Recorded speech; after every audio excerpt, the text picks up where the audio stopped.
My name is Philippe Gourbesville and I'm the president of IAHR. IAHR is a global organization for the water professional.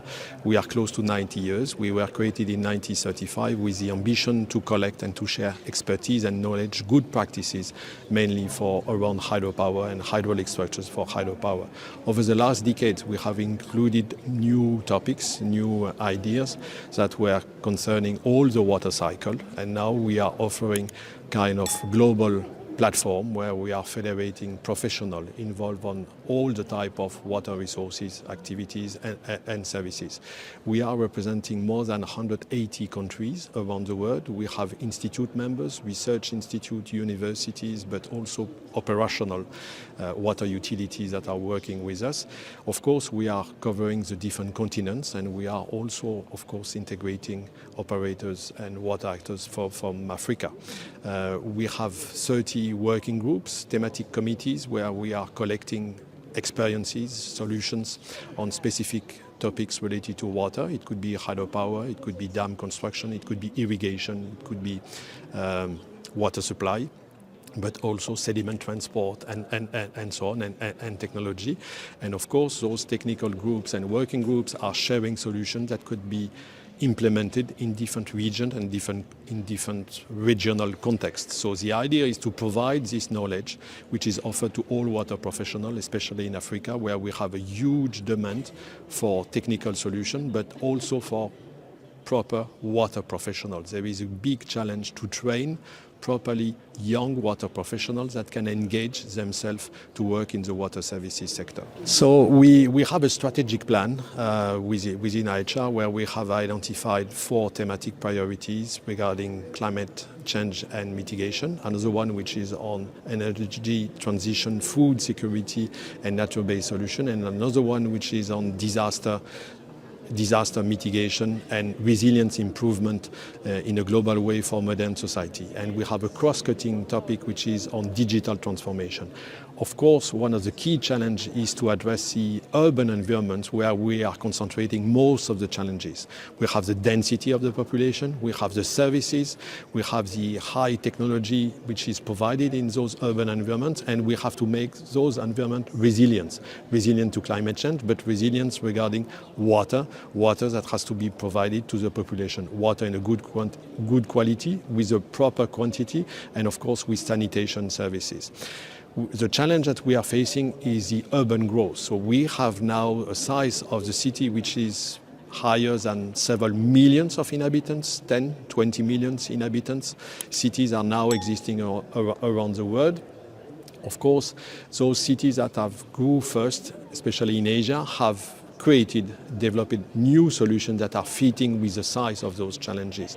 So I can give example in China, but also in Japan, and also starting in India, where we have more than 30 million people living in a single city, and where new solution, new approach has been created and has been implemented. A key point is how we connect the different infrastructures all together and how we create redundancy. So when we have not only one equipment, but we have several equipment interconnected that can replace one if there is a failure, if there is a problem on a technical issue, so we can compensate the effort with other disposal which is offered within the city. So this is something which is new, which has to be implemented right now for the African cities that are growing up to anticipate the growth and the demands from the public sector. Yes, so one of the key challenges for the African city is to try to tackle the water challenge. The problem is first to create the sufficient infrastructures.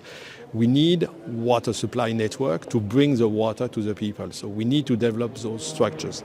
At the same time, we must be sure that we use the right quantity of water, not following the bad examples which is coming from European countries where we were using too much water during a time. Now the consumption has strongly reduced. So now we have to move from a reasonable consumption immediately right now in the African cities. So it means we have to design the proper water supply networks based on the reasonable consumptions.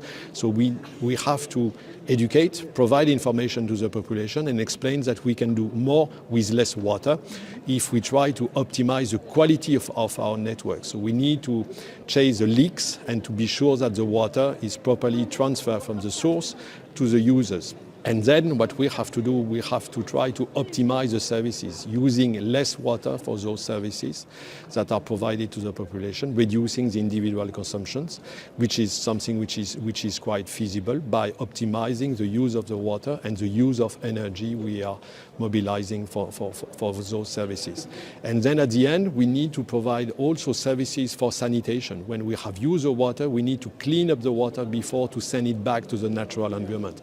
We can use nature-based solutions, so we can use the natural environment to degrade part of the pollution that we are generating. Africa is a sunny continent, so Africa is rich with sunshine, and the sunshine can be a way to degrade part of the pollution we are generating and increase the quality of the water before to be returned to the natural environment. So we can mobilize those alternative solutions, reducing energy consumption and just using natural processes. If we follow those principles, we preserve the natural environment, which is also the best way to have sufficient resources that can be mobilized for the services within the city, but also sufficient quantity of water for the rural activities. Yeah, so the Congress is coming back after 20 years outside of Africa, so I'm very happy to see that the African community is mobilized, and within Africa the Moroccan community has been extremely active, competitive to welcome this Congress here,